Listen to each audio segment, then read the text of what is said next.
Bonjour à tous, ravi de vous accueillir pour une nouvelle émission du Tableau Vert. Souvenez-vous, l'année dernière, nous comptions 5 écoles et 10 classes sur le projet Okiri, Eau qui pleure. Alors cette année, ce n'est pas une mais 3 circonscriptions qui ont adhéré au projet baptisé Nord au Sud, celles de Bruay, de Valenciennes Centre et de Saint-Saulve.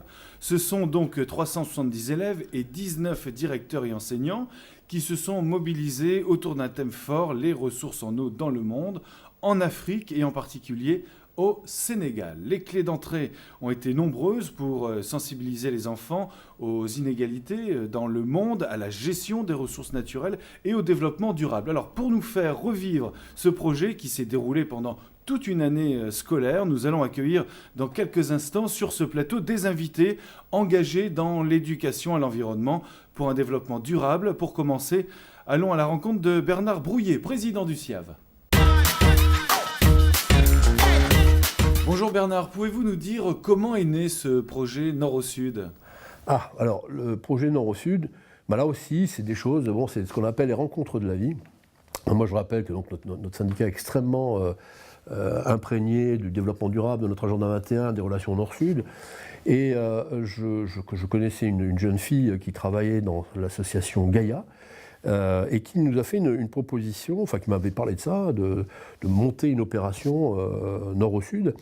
Donc j'avais demandé qu'elle me propose un dossier, qu'elle nous présente un dossier qui a été soumis bien évidemment à la commission ad hoc du syndicat d'assainissement qui gère ça et qui est présidé par Anne Gauzet. Et donc ils ont à mon avis regardé plusieurs dossiers et le choix s'est porté sur ce dossier-là. Qui semblait, à mon avis, extrêmement intéressant, puisqu'on a eu des relations avec le Maroc, là c'est avec le Sénégal, donc c'est encore une fois une autre approche, un autre sujet, une autre façon peut-être de regarder la pédagogie à amener dans ces relations Nord-Sud. D'autant que quand on regarde l'association Gaïa, c'est assez intéressant, parce qu'aujourd'hui, on se retrouve avec quasiment 3 fois plus d'écoles que l'année dernière du projet précédent. C'est quand même 12 écoles, 18 classes, 19 directeurs et enseignants, et c'est plus de 370 élèves qui sont repris sur le sujet. Alors ce qui est intéressant avec Gaïa, c'est que en fin de compte, Gaïa est basée à Lille, et à Lille, ils ont une structure qui permet d'accueillir les enfants et ils ont des jeux de rôle, ils les mettent en situation. On aura une très belle restitution le 26 juin à la salle Nymphéa à Aulnoy-les-Valenciennes sur le sujet. Mais je pense que j'ai hâte de voir ça, ça devrait être certainement très magique. Alors, quels sont les objectifs de ce projet et pourquoi mettre en place ce type d'action pédagogique vers les écoles précisément ? C'est toute la difficulté que nous avons, nous Européens et Français en particulier. On s'imagine qu'on a des difficultés. Souvent on va dire la vie est difficile. Oui, certainement vrai pour un certain nombre de personnes. Mais quand on regarde dans beaucoup d'autres pays du monde, on se rend compte que des difficultés sont énormes, et en particulier dans le domaine de l'eau. Je rappelle que l'eau, c'est la vie. On n'a pas d'eau, c'est comme l'air. Voilà. Nous, on a tellement l'habitude d'ouvrir notre robinet, de voir couler naturellement l'eau, que puis on a l'impression que tout ça, ça devrait être gratuit quasiment. C'est pas du tout comme ça que ça se passe. Il y a énormément de difficultés d'abord pour traiter l'eau. Mais quand on prend les pays du Sud, en particulier l'Afrique, on se rend compte que la valeur de l'eau chez eux, elle n'a rien à voir. C'est-à-dire que c'est une denrée extrêmement rare. Les populations se déplacent avec l'eau. On va la chercher de façon très profonde. Et donc l'idée, c'était de partager ou de faire partager à des enfants, parce que le meilleur vecteur pédagogique aujourd'hui, ça reste quand même nos enfants, ou nos petits-enfants, puisque je suis grand-père maintenant. Et ce qui fait que avec cette pédagogie, la prise de conscience de nos enfants est extrêmement importante pour la suite. Alors ici, si on n'est pas dans ces schémas d'éducation, de formation, de prise de conscience de nos enfants on risque d'avoir effectivement des choses pas sympas qui vont arriver. Quand on parle des déplacements des populations du sud vers le nord, ce n'est pas une utopie, c'est une réalité. C'est une réalité d'ailleurs, la preuve. On n'a même pas besoin dans les pays d'Afrique, puisque quand on regarde le département de l'Hérault, il suffit d'aller voir via Internet sur le Conseil général. Ils sont en train de déjà préparer leur population à migrer vers Vers le sud, tout simplement. Pourquoi? Vers le nord, pardon, tout simplement parce qu'il commence à y avoir un réchauffement climatique. Je rappelle que l'Hérault est une cuvette, qu'ils ont atteint un pourcentage de température bien au-delà des 2 degrés fatidiques, et qu'aujourd'hui, il y a de plus en plus de problèmes, à la fois d'inondations, puisque l'eau, elle s'évapore, elle tombe, elle s'évapore, donc il y a beaucoup d'inondations, etc. Donc on est déjà dans ces situations-là en France. Alors, imaginons les pays du Maghreb où il y a peu d'eau, et la complexité à vivre, à se nourrir tout simplement. S'il n'y a pas d'eau, on ne peut pas se nourrir. On ne peut pas nourrir les animaux. Enfin voilà, il y a tout un écosystème qui est remis en cause. Et donc on a besoin que nos enfants, et nos enfants, quand je parle de nos enfants bien sûr français mais européens, prennent conscience que ce n'est pas si simple que ça. Peut-être que c'est difficile chez nous, mais que c'est beaucoup plus difficile ailleurs. Merci Bernard. Vous évoquiez justement le centre Gaïa, le centre de formation et d'éducation au développement et à la citoyenneté internationale qui est installé à Lille. Nous accueillons à présent Catherine Brunet et Bérangère Charlet. Bienvenue à toutes les deux. Je suis ravi de vous accueillir sur ce plateau. Le centre Gaïa est vraiment un lieu unique en France. On l'a vu pour un concept original, l'immersion des enfants pour les sensibiliser aux difficultés des pays les plus pauvres. Ils vivent quelques heures au Sénégal sans quitter l'île. Racontez-nous comment est né ce beau projet. Oui, bonjour. Donc, le Centre Gaïa a fêté ses 6 ans cette année, mais c'est en fait un projet qui a plus de 20 ans et qui a été créé à l'initiative de l'association Le Partenariat, qui est une association de solidarité internationale qui développe des projets au Sénégal et au Maroc. Donc l'idée première était de faire profiter les habitants de la région Nord-Pas-de-Calais de ces échanges et afin qu'elles puissent découvrir la réalité de la vie dans ces pays, en l'occurrence au Sénégal. Alors comment vous avez travaillé en immersion ? Alors, on s'est accompagné de partenaires flamands, Studio Globo, qui depuis 20 ans développent des ateliers d'immersion sur le principe de la pédagogie active. C'est-à-dire qu'on met les enfants au cœur de leur apprentissage, ils sont acteurs de leur apprentissage, et on les met en immersion dans des décors reconstitués d'une ville et d'un village sénégalais. Alors, rien de mieux qu'un reportage pour partir, nous aussi, au Sénégal, avec les élèves. Allez, c'est parti.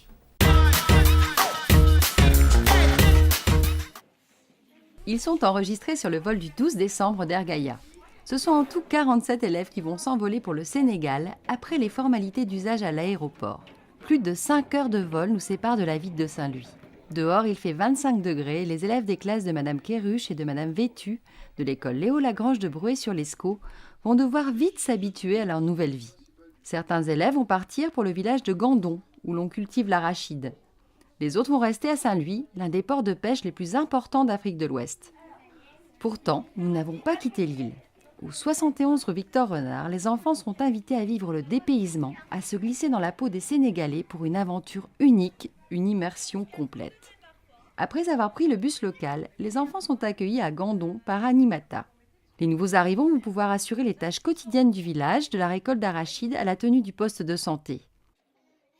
Rebaptisés et habillés de leur tenue locale, chacun prend sa place et son rôle très au sérieux. Alioune, ouais.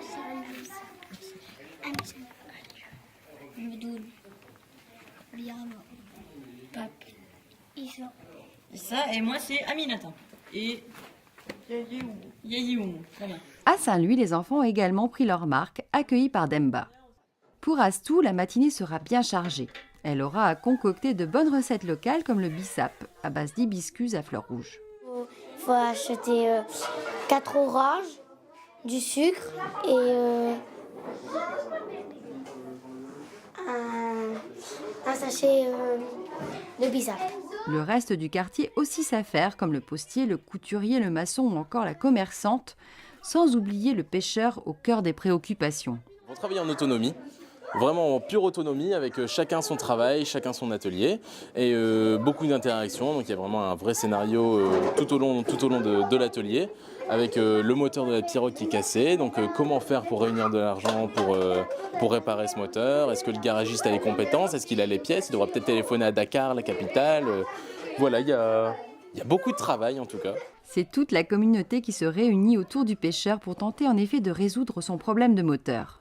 Les enfants apprennent la solidarité et la concertation avec beaucoup d'intérêt. Si on récapitule un petit peu, tu me dis qu'une caisse de poisson, tu la vends 5 000, et que là tu as vendu 5 caisses pour 10 000. Donc là on a refusé une offre à 10 000 pour tous nos poissons.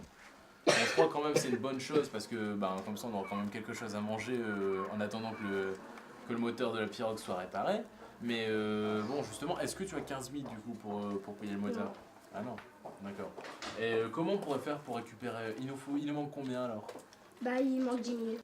Nous laissons la communauté résoudre son problème et nous rejoignons à l'extérieur un autre groupe d'élèves, loin du Sénégal et de la chaleur de l'Afrique. Car Gaïa propose également aux enfants de réaliser un parcours volontaire autour du développement durable qui comporte 5 modules. La biodiversité, les énergies renouvelables, l'eau, les déchets et la solidarité internationale.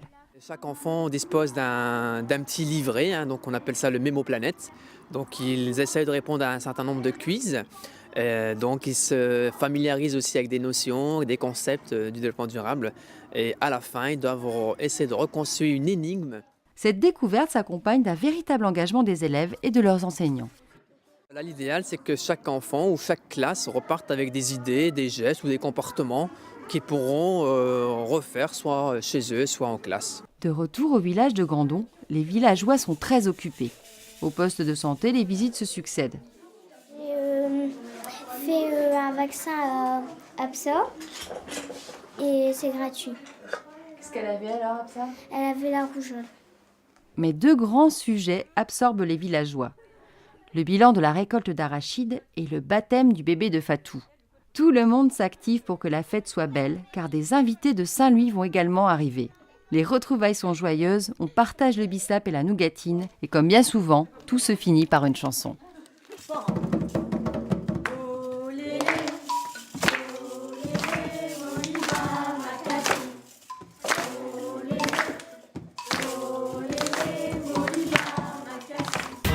Quelle aventure, quelle expérience, vous l'avez vu. Alors Bérangère, quels sont selon vous l'impact de ce voyage pour le public qui vient chez vous? Alors, pour les enfants, c'est d'abord une expérience vraiment enrichissante et inoubliable. Et ils ont quand même l'opportunité, à quelques pas de chez eux, de venir découvrir la réalité du Sénégal. Et c'est vraiment quelque chose qui marque leur scolarité. La plupart du temps, ils ne veulent d'ailleurs pas quitter le centre Gaïa et souhaitent rester pour continuer l'expérience. Au-delà de ça, de ce dont on parle beaucoup au sein du centre Gaïa, au sein des ateliers d'immersion, c'est la notion de solidarité. Donc cette notion de solidarité, elle se traduit au sud, mais également au nord, puisque beaucoup d'enseignants nous parlent du changement de configuration de la classe une fois revenus du Sénégal, entre guillemets, puisque la coopération devient plus présente entre les élèves. Et enfin, ce qu'il ne faut pas oublier, c'est que les enfants sont quand même les citoyens de demain, et sur toutes les questions qu'on aborde dans les ateliers d'immersion, que ce soit sur l'eau, sur les déchets, sur le développement durable, etc. Ils vont avoir un moment à se positionner sur ces questions et le Centre Gaïa participe à son échelle à les former et à leur donner la capacité de faire des bons choix. Alors avant de quitter le Sénégal, retournons, si vous le voulez bien, auprès de la classe de Madame Vetu et voyons comment les élèves ont travaillé autour de leur visite à Gaïa. Plusieurs mois se sont écoulés depuis ce formidable voyage en Afrique de l'Ouest. Le projet de la classe a grandi pour devenir un projet d'école, avec en bout de parcours un spectacle véritable miroir entre la France et le Sénégal. Pour Madame Vetu, le projet Nord au Sud a réellement fait grandir ses élèves. Au départ, nous, on était juste sur un projet qui partait sur de la correspondance et grâce à ça, on a bénéficié donc du projet SIAV qui nous a permis de faire une visite à Gaïa. Et là, les enfants se sont vraiment retrouvés au cœur des choses. Ils ont vraiment pu se prendre pour un Sénégalais, comprendre comment ça se passait d'un point de vue aussi bien du côté rural que du côté plus dans les villes, des choses comme ça. Et à partir de ce moment-là, en fait, ça leur a permis d'imaginer, de se rendre compte en même temps des réalités de notre pays comme du Sénégal. Les élèves ont voulu s'investir encore plus. Donc on a eu la chance d'avoir la visite du président d'une association qui aide les enfants sénégalais. Et à partir de là, sachant que lui effectue un voyage, ils ont émis l'idée de créer une petite vidéo qui permettent vraiment aux enfants de voir la réalité de la vie en France. Et nous, en retour, on attend là, incessamment une petite vidéo pour voir à quoi ressemble la vie de tous les jours dans une école du Sénégal. Et puis ils ont émis l'idée de faire partager cette chose-là à tout le monde, c'est-à-dire tout ce qu'ils ont appris culturellement, sur leur vie à eux, sur leur acte de citoyen, tout ce que ça leur a apporté, ils ont voulu le partager. Ce qui fait qu'à la fin de l'année, en fait, le thème de la fête de fin d'année est les relations nord-sud entre la France et le Sénégal, en fait. Donc chaque classe participe par le biais de scénettes, de chants, en travaillant sur des thématiques particulières en France et au Sénégal. Les élèves de Madame Kérouche ont écrit un slam, justement de la même façon, pour faire profiter aux autres de tout ce qu'ils ont appris sur le Sénégal, et que finalement, c'est un pays pas banal, mais il n'est pas si différent du nôtre.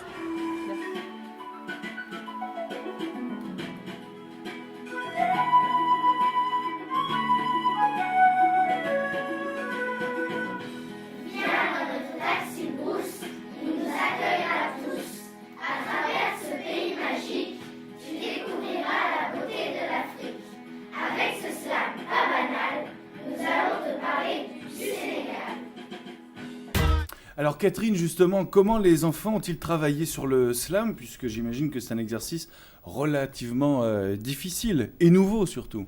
Alors difficile, c'est relatif, innovant certainement, puisque les classes en général ont l'habitude d'appréhender la poésie de manière un peu plus conventionnelle. On est ici en fait dans un domaine à mi-chemin entre les arts, la musique et la poésie effectivement. Cependant, le choix du slam, en fait, ça nous a paru évident, tout simplement parce que c'est un art oratoire, et on rejoint un peu dans ce sens-là la tradition orale africaine. Donc on était parfaitement dans le thème. Au-delà de cet aspect, le slam a souvent vocation à être porteur d'un message. Et on a ici, en fait, dans le travail qui a été mené, un message également qui est porté de solidarité, de respect, voilà, vous leur apprenez des travail valeurs sur la différence. le slam, bien et sûr. le slam a permis effectivement de passer ce message-là.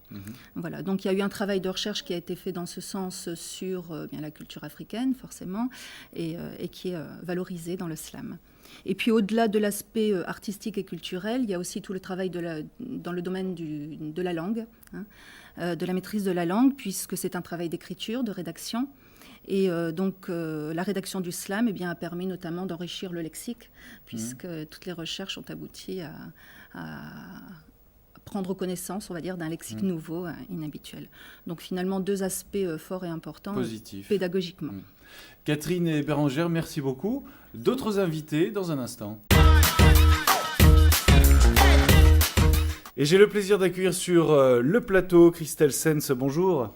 Bonjour Vous Bruno. êtes animatrice pour la circonscription de Valenciennes-Centre. Valérie Gruson. Bonjour Valérie. Bonjour Bruno. Vous êtes coordinatrice du réseau de réussite scolaire, et Claude Renaud, qui est conseiller pédagogique pour la circonscription de Valenciennes-Saint-Saul. Alors tout d'abord Valérie, j'aimerais connaître votre regard sur ce beau projet qui a mobilisé autant d'élèves et d'enseignants. J'ai trouvé deux aspects particulièrement intéressants. L'aspect transdisciplinaire, parce que différents domaines sont touchés, le français, les sciences, mais aussi le domaine artistique, à travers un fil conducteur qui est l'eau, permettant ainsi l'apport de connaissances riches, multiples. Et ensuite, je dirais l'aspect culturel, parce que là, on touche à l'Afrique, donc c'est la découverte pour les enfants d'un nouveau patrimoine, d'une culture étrangère, voilà, tout en appréhendant les notions de solidarité, de respect, d'échange, et qui sont aussi au cœur de l'éducation au développement durable dans les préoccupations actuelles. Alors Claude, la même question. Moi, je peux dire que je me félicite de voir que ce projet s'est étoffé et a pris de l'ampleur, puisque j'ai eu la chance l'année dernière de le débuter pour la circonscription de Valenciennes-Saint-Saulve. Et maintenant, vous l'avez dit, il concerne 3 circonscriptions, donc je suis tout à fait content de ce succès. De remettre le couvert, en quelque sorte. Alors, comment avez-vous accompagné les enseignants ? Quels projets vous ont-ils plus particulièrement touché, Christelle ? Donc moi, en tant qu'animatrice réseau, donc j'étais le relais entre le SIAV et les enseignants, donc pour tout ce qui était apport de connaissances, pour l'avancement du projet. Donc au niveau de ma circonscription, 2 animations pédagogiques sur l'eau ont été organisées, donc pour apporter des connaissances, mais surtout des documents sur l'eau en général, mais aussi sur l'axe nord-sud. Puis ensuite, à la demande des enseignants, je suis intervenue donc essentiellement en sciences, puisqu'au départ, c'était là-dessus que je devais intervenir. Donc, pour la mise en place donc, des ateliers, mais aussi lors des manipulations. Mais je suis également intervenue sur la production d'écrits pour l'écriture d'une chanson. Et bon, sans vouloir offenser les autres enseignants, c'est vrai que la production, l'écriture de la chanson, c'est un projet qui m'a particulièrement touchée. On va d'ailleurs chanter en fin d'émission. Attention, il ne pleut pas. C'est vrai que c'était magique puisque les enfants partent d'une page blanche, puisqu'ils partent de rien. Et puis, suite à la lecture donc, de chants, de poésie, de textes sur l'eau, ils prennent différents thèmes, plusieurs du vocabulaire, leur permettant en fait d'écrire. Et là, je leur ai demandé d'écrire. Les idées viennent et ce qui amène à écrire justement un premier couplet, puis un refrain, puis le deuxième et le troisième couplet. Et puis ça nous donne une chanson. Voilà. Très bien. Claude ? Nous avons depuis quelques années développé une formation en sciences sur la démarche expérimentale et puis en particulier sur le cahier d'expérience. Donc ce projet a été tout à fait idéal pour continuer cet aspect-là de la formation. Et en ce qui concerne le choix d'un projet, je ne veux pas dénigrer les autres, mais peut-être que je peux retenir plus particulièrement les expériences autour de la vessie natatoire des poissons. Ça a été assez curieux et ça a donné vraiment des bricolages, entre guillemets, des expériences scientifiques de la part des enfants, puisqu'ils ont fabriqué des dispositifs pour faire monter et descendre une sorte de petit sous-marin. C'était assez étonnant. Alors, vous nous avez donné envie d'en savoir plus, évidemment. Nous allons à présent entrer en classe pour découvrir quelques exemples du travail réalisé en sciences sur les 3 circonscriptions. Regardez. Approche didactique, investigation, documentation, expérimentation, observation, hypothèse et conclusion, le projet Nord au Sud a suscité l'intérêt d'un grand nombre de scientifiques en herbe, à commencer par les élèves de la classe de Patrice Dupas, directeur de l'école du Cendre à Saint-Saulve. Cet aquariophile a choisi pour thème un poisson, ça coule, ça flotte, ça nage, ça vit. Notre axe de travail, c'est le déplacement du poisson, la manière dont il se reproduit. En fait, c'est un projet à de multiples entrées. On a travaillé aussi sur le Sénégal, donc voir les poissons qui vivent au Sénégal, les poissons qui vivent en Europe, qui vivent ici sur Valenciennes, comparer, puis à partir de là, voir un peu à la fois l'anatomie, les modes de reproduction, les régimes alimentaires, et le sujet est très vaste. C'est à l'étang du vignoble que les élèves ont beaucoup appris sur les anguilles, carpes, tanches, gardons, brochets, cendres, perches et autres habitants des lieux. En compagnie des pêcheurs, tous les thèmes ont été abordés.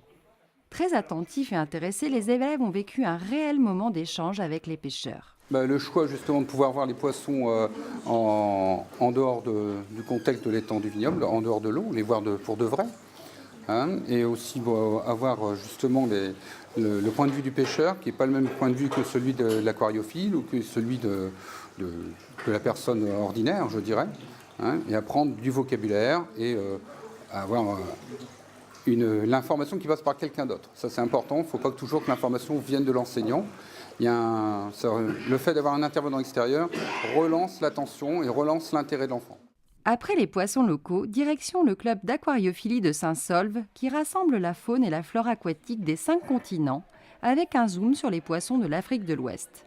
Couleurs, diversité, exotisme, les enfants ont voyagé à travers les différents aquariums et découvert de nouveaux spécimens. Mais après toutes ces visites, l'heure de l'expérimentation était venue. Comment reproduire le mécanisme du poisson ? Un exercice très riche qui a permis de développer la prise de parole, le travail d'écriture, le dessin, la communication de groupe, la découverte des notions de physique. Et vous ? Comment auriez-vous fait pour reproduire le fonctionnement de la vessie natatoire du poisson, cette poche située dans l'abdomen, au-dessus de l'intestin et contenant de l'azote, de l'oxygène et du gaz carbonique ? Cet organe sert de ballast au poisson et lui permet d'ajuster sa flottabilité en fonction des conditions du milieu qu'il rencontre. 2 expériences en images, la première réalisée avec une bouteille d'eau, un ballon, un tuyau et une seringue. Quand on tire, l'air du ballon se compresse et la bouteille coule. Quand on pousse, il se relâche et gonfle, alors il flotte. Et quand on varie l'air, alors il reste entre les deux. La seconde est le ludion, un montage de physique qui illustre la forte compressibilité de l'air par rapport à l'eau, très peu compressible. Ça s'appelle le ludion. Alors le matériel, on a besoin d'une bouteille d'1,5 litre. On la remplit d'eau. Après on prend un corps de stylo transparent, de la pâte à fixe et un trombone. Donc on fait une boulette, on met sur le corps du stylo. On met le trombone sur la pâte à fixe et après on le met dans la bouteille. Et quand on compresse la bouteille, il va descendre. Et quand on relâche, il remonte. Et puis pour qu'il reste entre les deux, on appuie doucement. Autre école, autre projet. À la Plaine de Mons, la classe de Bénédicte Ernoult a multiplié les expériences autour du sujet mélange et solutions. Nous avons vu que l'eau était précieuse et qu'il ne fallait pas la gaspiller. Or, tous les jours, nous en utilisons une bonne quantité et on s'est demandé que devient cette eau qu'on salit.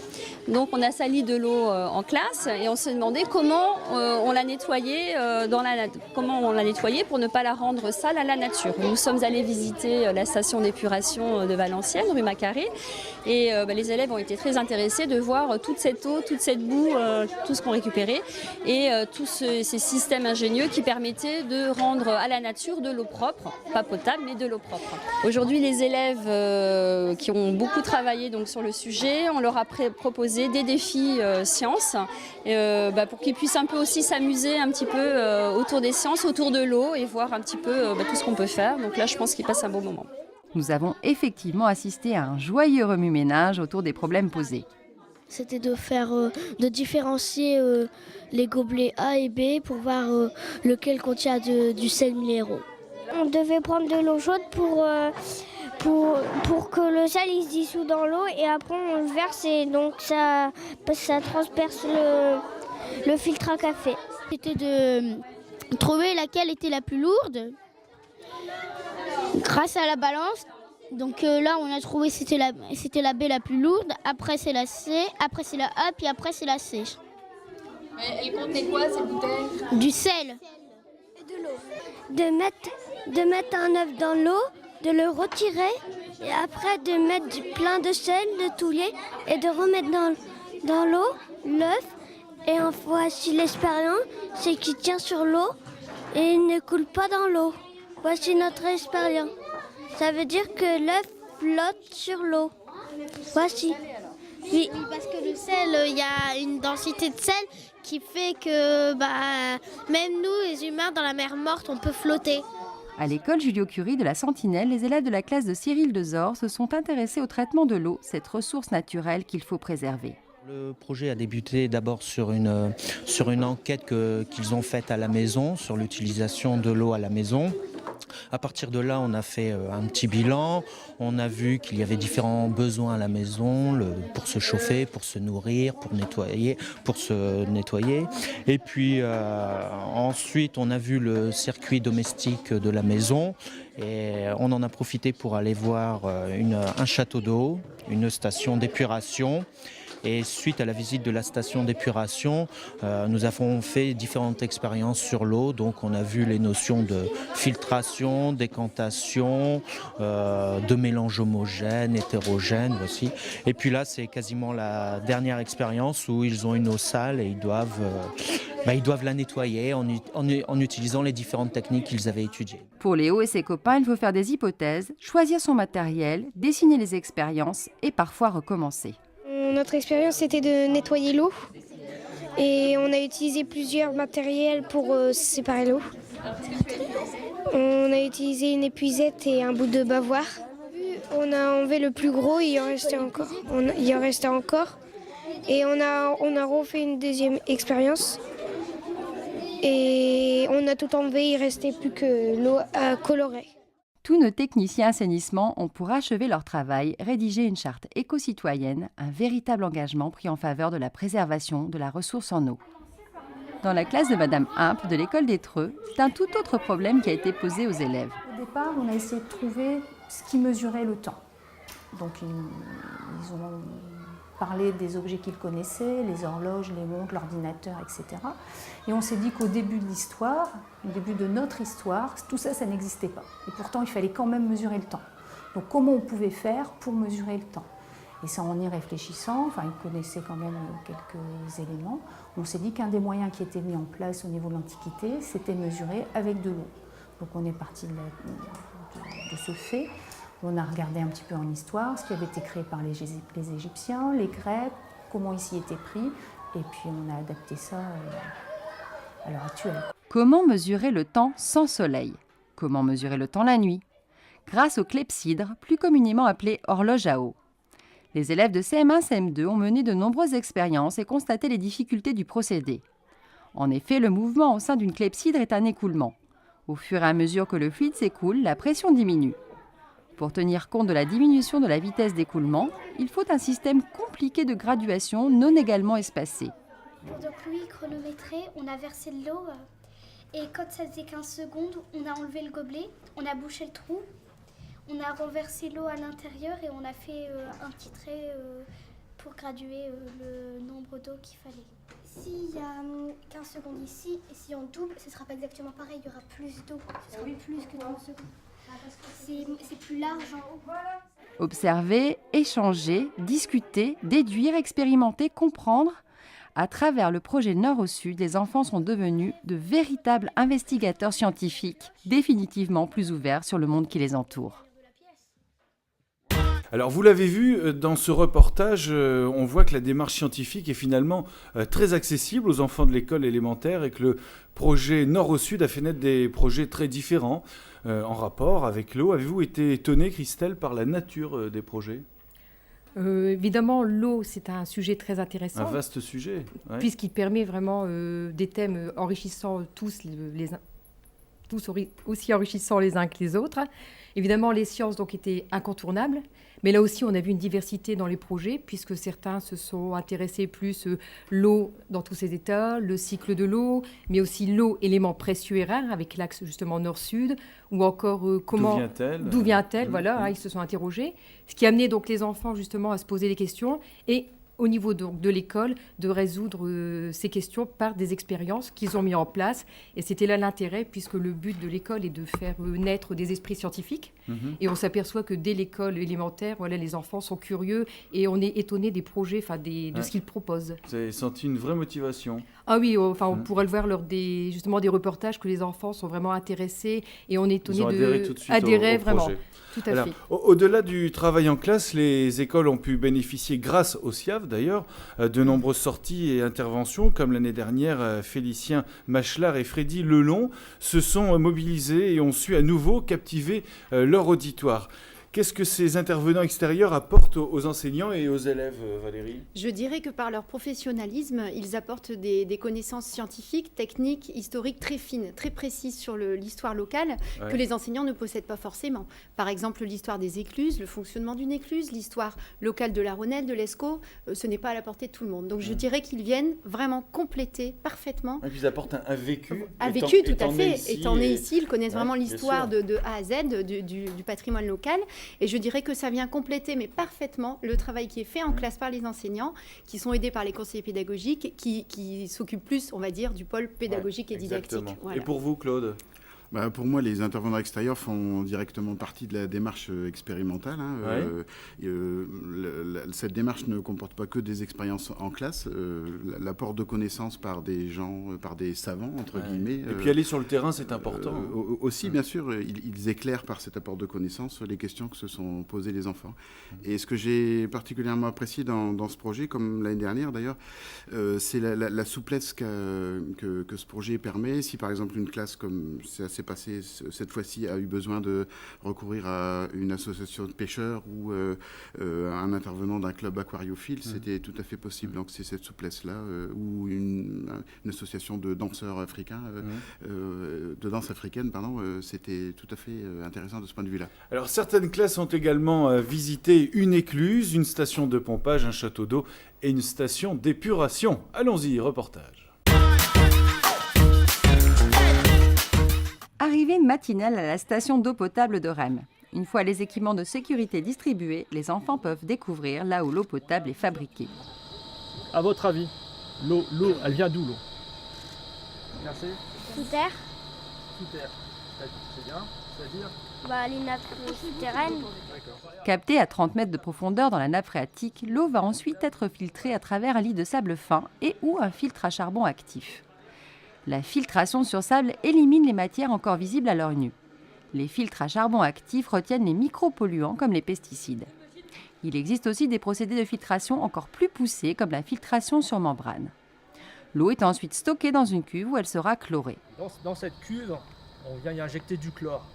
Est-ce que quelqu'un sait ce que c'est que du chlore ? C'est pour purifier l'eau. Pas tout à fait.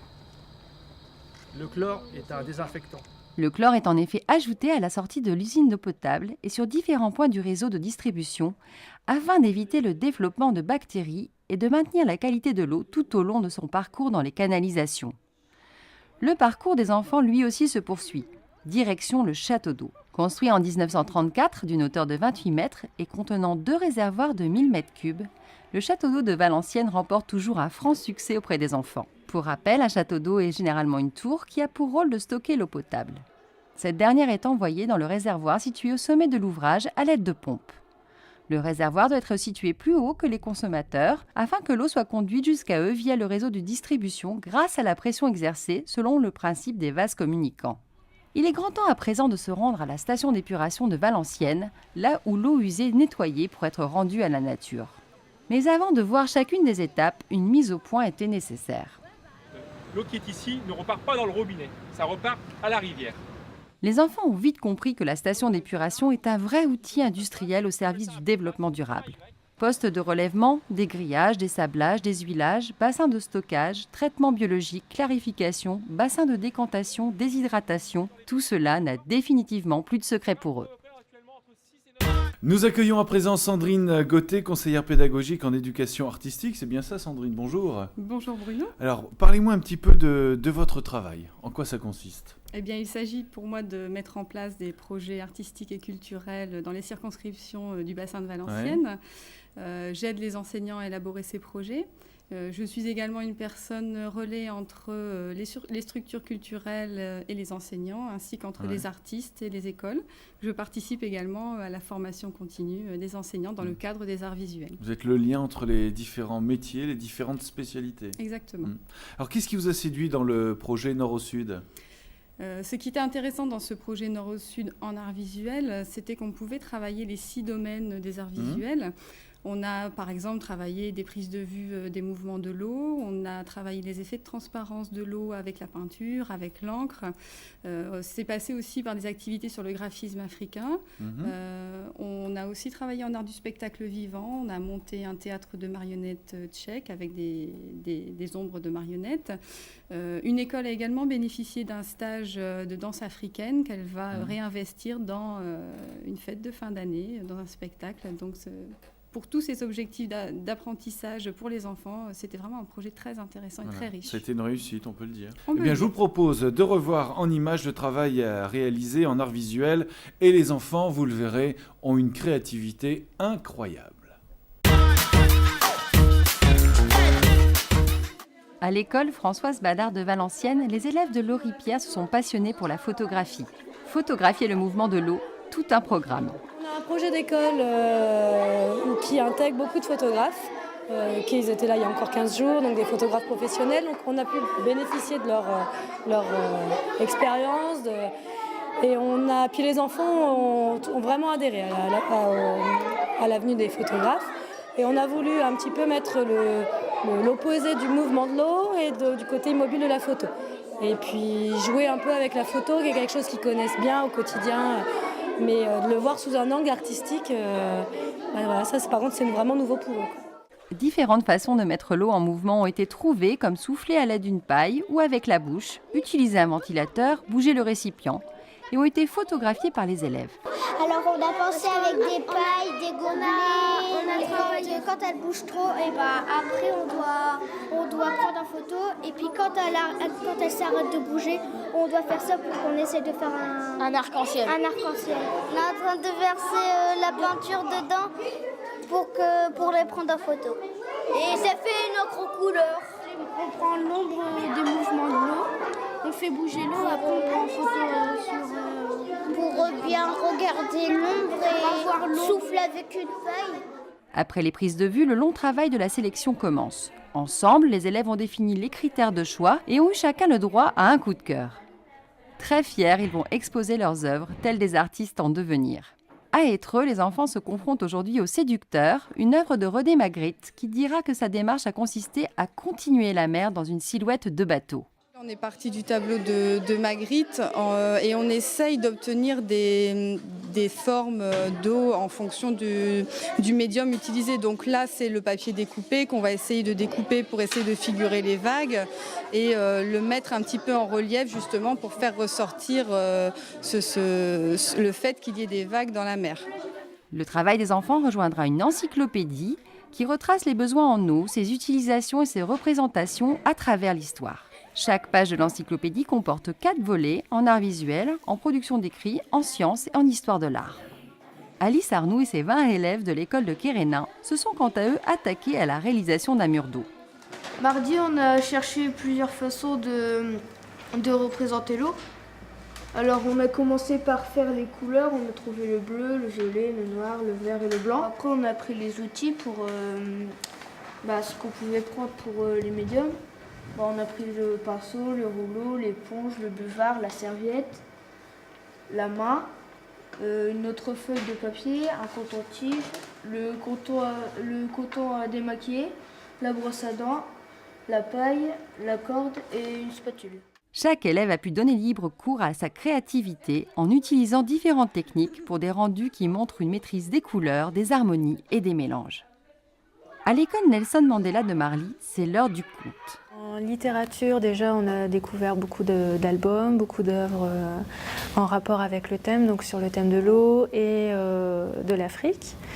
Ensuite, on a développé l'expression écrite.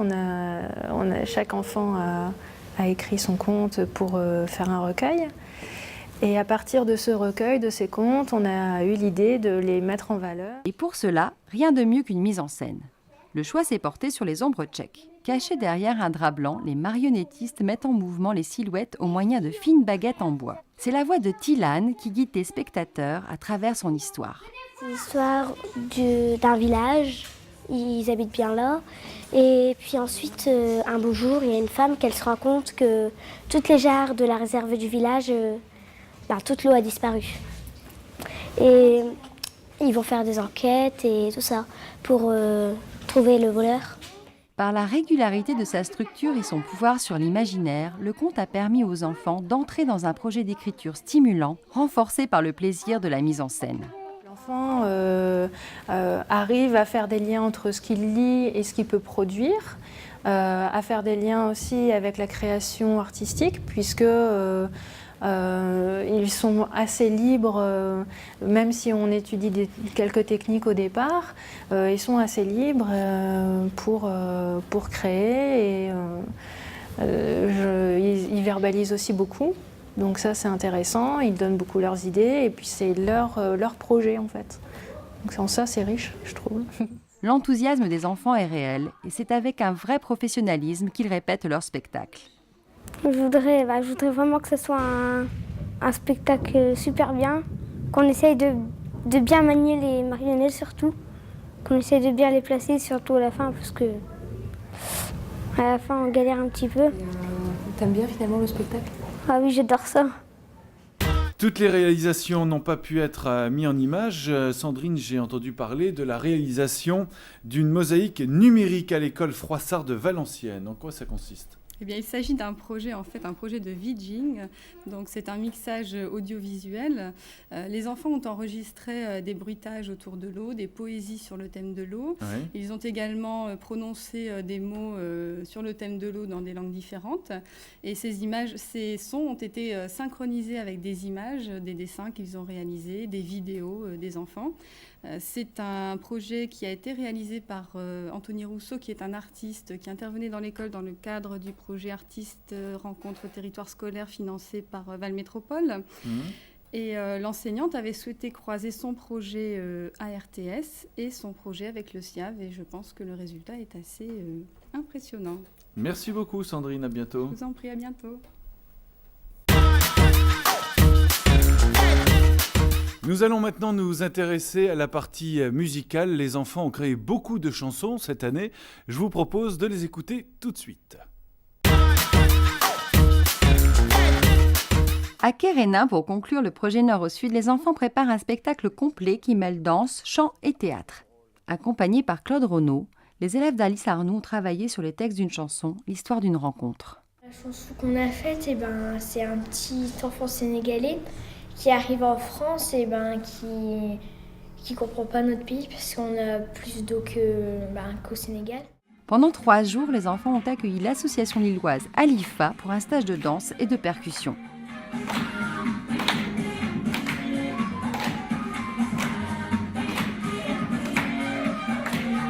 Formé dans les plus grands ballets nationaux, Aldi Ouma Baya, danseur sénégalais, a communiqué aux enfants l'art de la danse traditionnelle et contemporaine africaine. Pour compléter le voyage culturel, les élèves se sont initiés au djembé. Une sorte de petit tambour qu'on met entre les jambes et il y a différents sons selon où on tape. Il faut beaucoup d'attention pour celui qui joue le rythme et si on ne l'écoute pas, ça va pas.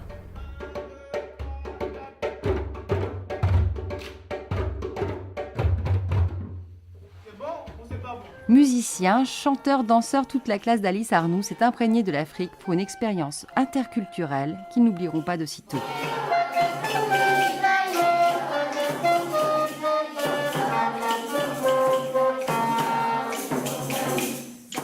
Avec l'aide de Christelle Sens, les élèves de la classe de Madame Desmarais de l'école Huisman ont élaboré d'abord individuellement puis collectivement les paroles d'une chanson en respectant les nombreuses contraintes liées à cet exercice. Nombre de vers, couplets, refrains, rimes, découpage rythmique. On est en train de faire le 3e couplet. On construit le 3e couplet avec 6 vers et 8 pieds. C'est difficile. Les enfants ont imaginé l'histoire d'un oiseau migrateur qui traverse la France pour aller en Afrique. L'imagination et la créativité sont au rendez-vous, même s'il faut parfois retravailler. Alors pareil, vous mettez que de paysages magnifiques. C'est et salut. Que de paysages magnifiques. Mais que de paix, est-ce que c'est bien coupé? Non. Donc vous n'avez pas réussi à couper là où il fallait. Vous avez l'idée, vous avez les vers, vous avez les pieds, mais vous n'avez pas respecté. Vous n'avez pas respecté quoi? L'écriture rythmée. Les enfants travaillent et progressent, passionnés par leur projet, à la fois d'écriture et de découverte de la thématique de l'eau. Le projet, par contre, super intéressant puisque les enfants sont vraiment sensibilisés à ce problème de l'eau. Grâce aux sorties et également là, sur tout le travail qu'on fait avec eux. Et même au niveau de l'écriture de la chanson, ils sont vraiment partants et ils décident, ils ont progressé. On a vu une différence entre les premières séances et maintenant, c'est-à-dire il y a 2 mois, l'évolution au niveau vocabulaire, au niveau écriture. Une fois les paroles élaborées, les enfants ont pu, avec l'aide de Gérard Rouzet, définir le rythme et la mélodie de la chanson. La chanson était née. Très vite, le projet a séduit la classe de Madame Collat de l'école Henri Lemaître. C'est assez fédérateur, donc fédérateur dans la classe bien sûr, mais aussi fédérateur dans le groupe scolaire, puisqu'on a une action qui va être menée avec l'école d'en face, donc les élèves viennent régulièrement 1 fois par semaine pour chanter, donc ils travaillent avec des élèves qui sont plus petits, il y a des contraintes à respecter, une chorale c'est pas un groupe qui chante, il y a aussi des règles à respecter, donc tout ce qui est citoyenneté, ils ont abordé pour nous c'est une façon aussi d'aborder la citoyenneté, le vivre ensemble. Ensemble, ils ont répété et tels de vrais professionnels, ils ont enregistré leur premier CD.